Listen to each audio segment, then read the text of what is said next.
My name is Jeffrey Frankel, and in this series of YouTube videos I will show you techniques and tips to reduce the time it takes to deal with questions in paper 1 of the IB chemistry exam at both standard level and higher level.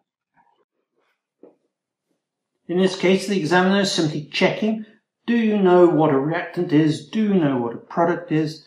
Do you know how they will change with time?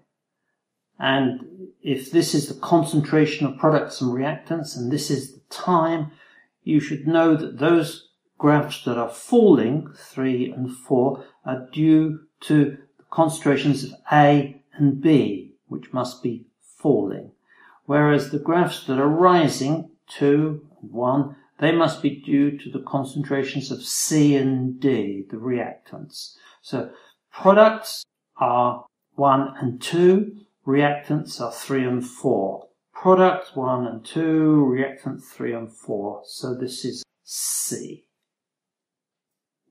Calcium carbonate and hydrochloric acid are put into a beaker, and the mass of the beaker and contents are plotted against time. With this kind of question, there is a logical way of dealing with it. The first thing to notice is there is an excess of calcium carbonate, and that's important because that immediately tells you that the hydrochloric acid is the limiting reagent or limiting reactant, and the hydrochloric acid will determine the quantity of products produced. In this case, the product is carbon dioxide, which you are measuring.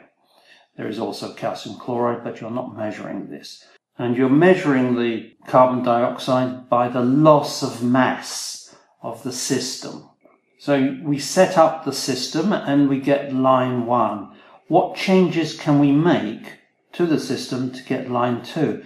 Based on what I've just said about the relationship between the excess of calcium carbonate, the hydrochloric acid and the carbon dioxide, it is very clear that this means that line 2 has more carbon dioxide produced, and therefore there's more hydrochloric acid in the system than in line 1. So when you look through the possible changes, there are some you can eliminate. The same mass of calcium carbonate in smaller pieces. No, that's not true. The same volume of a more concentrated solution of hydrochloric acid. Yes, that's definitely true. A lower temperature? No. So the answer is B, where the only thing that will change the line from 1 to 2 is the same volume of a more concentrated solution of hydrochloric acid. Now, how do the others affect it? Well, the same mass of calcium carbonate, but in smaller pieces, it would give the same final position, but it would get there faster. It would simply get there faster. A lower temperature, well, actually, it would get there slower. So, again, this is collision theory that will help you understand this kind of question. Remember, the important thing is which one is in excess. If the calcium carbonate is in excess, the hydrochloric acid determines the quantity of product.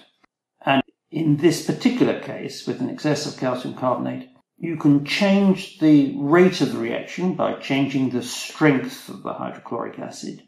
And you can change the rate of the reaction by changing the state of the calcium carbonate from pieces to powder or large lumps to small lumps. So the answer is B. This is similar to the previous one, except in this case the volume of hydrogen gas produced is measured every minute, and you're then asked if instead of a piece of zinc, powdered zinc is added. Now in this case it's the same mass, and therefore you expect the graph to end at the same place, the same volume of hydrogen, which is 40. And the only graph that ends at the same volume of hydrogen is A. B is the original graph because it gets at that point at, what is that, 14.5, and it's 14.5 there approximately. So A is the answer, because the same mass of powdered zinc would get you to the same point. In other words, the same amount of hydrogen is produced, but it would get you there faster. So going from a piece of zinc to powdered zinc increases the reaction rate, and so A must be the answer. C and D are wrong. Once again, a question that should only take you 5 seconds to determine it. What unit could be used for the rate of a chemical reaction? Rate is a change in concentration per unit of time. It must be C because of the S-1. You have to have time. There's no time in any of these. You have to have time. Another question where you should know the answer immediately. When you're talking about what is the rate determining step, you immediately have to go a slower step in the reaction. All others are irrelevant. The slower step is the rate determining step. Another one, just to confirm that you've got the message, the rate determining step is the slower step. The slower step. The others are irrelevant. We know that when a catalyst is added, the energy of activation is reduced. So the energy of activation here is 1, EA, and that is reduced. So reduce it there. Clearly 1 is reduced, and obviously 2 is reduced. And 3 is unaffected. So the answer is 1 and 2. That's C. Let me do it for the other direction. If it goes like this, and we can see that that is 1, this is 1, that's the energy of activation again. This is the equivalent of 2, and this one here is the equivalent of 3. And again, if the energy of activation is reduced by means of a catalyst, 1 and 2 are again the only two that are changed. The other thing to remember is, of course, the meaning of 3. 3 is the delta H.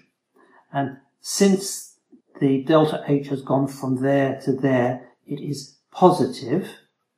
And therefore, this is an endothermic reaction. Endothermic.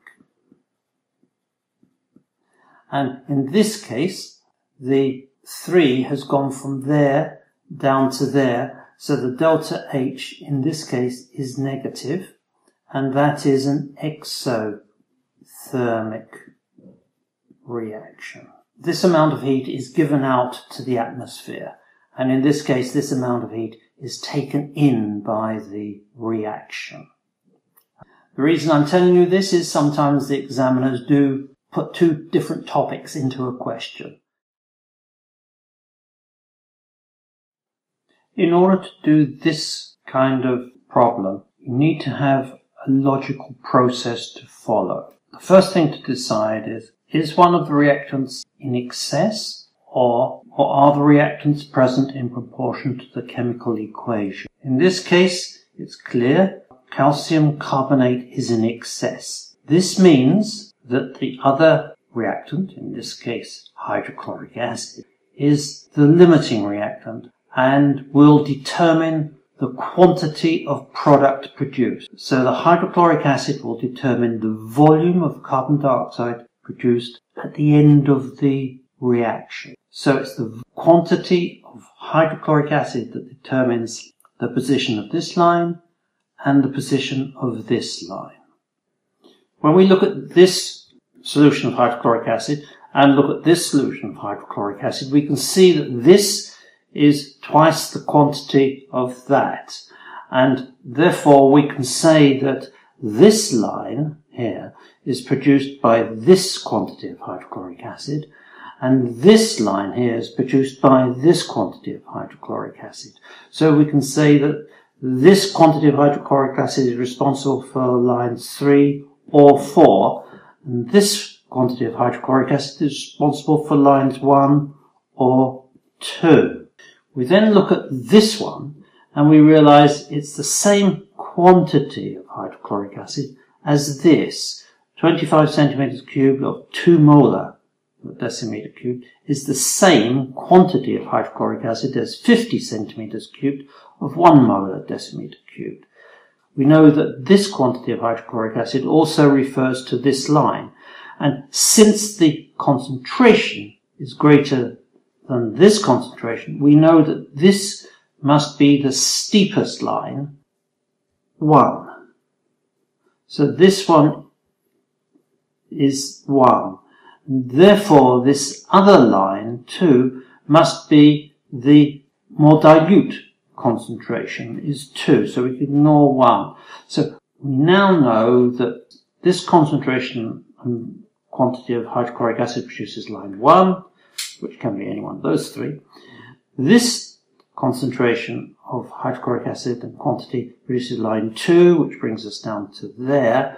And this can have either 3 or 4, which brings us down to there. So the answer is C. There is not enough information to tell whether this refers to line 3 or 4, and it's irrelevant because clearly line C is the answer. There is a logic to this. First of all, decide, is one of the reactants in excess? If yes, then the other reactant is the limiting reagent, and the other reactant determines the quantity of product at the end of the reaction. Having done that, you then look at the concentration of the hydrochloric acid, because that will determine the speed at which the product is produced. And you can then decide comparison line 1 to line 2 to line 3 and then to line 4.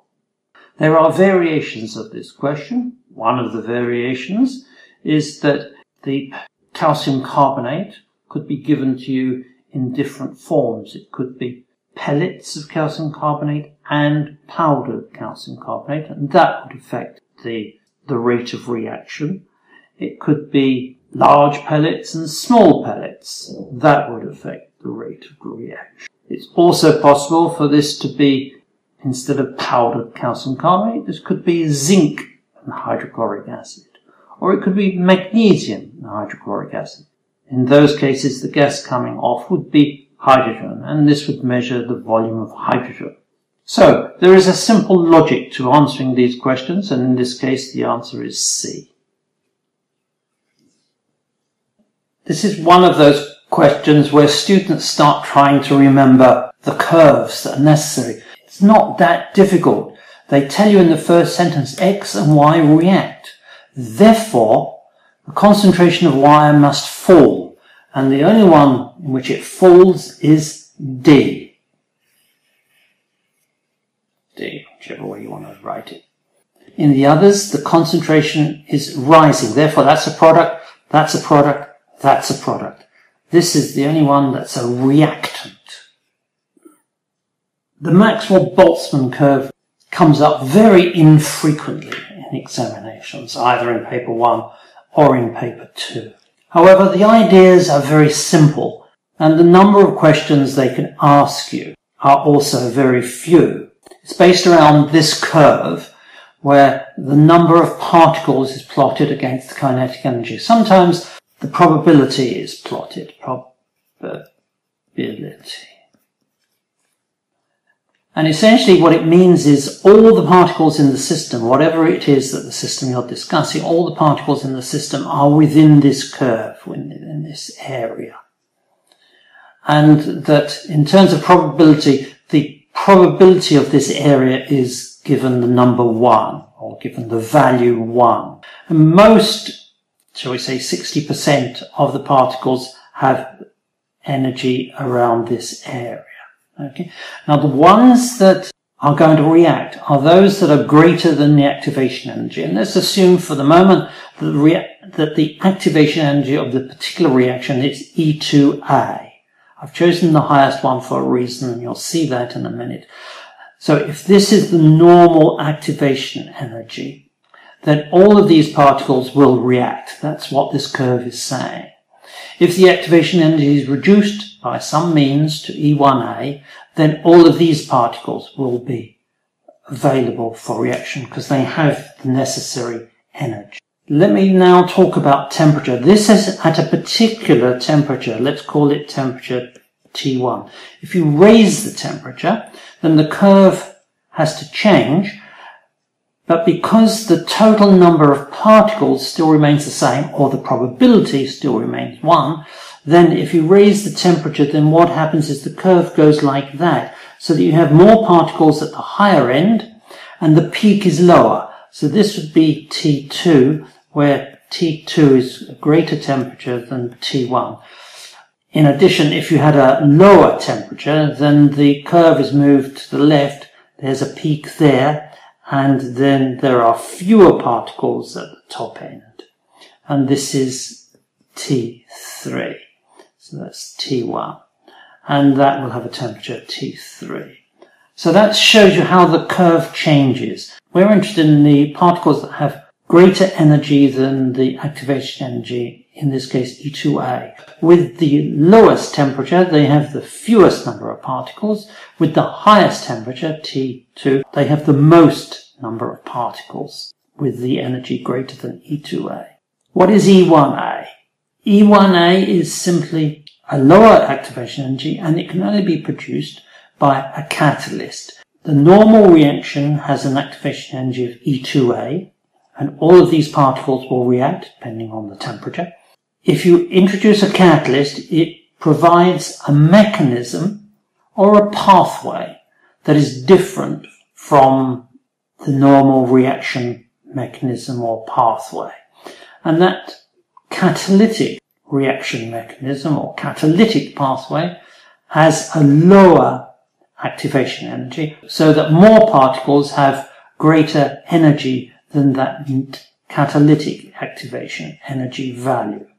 And therefore, with a catalyst, you have a greater rate of reaction, simply because there are more particles at the given temperature, whatever that temperature is. This one T3, that one T1, and that one T2. So those are the concepts around Maxwell-Boltzmann curve. There's the idea that all the particles are within the curve.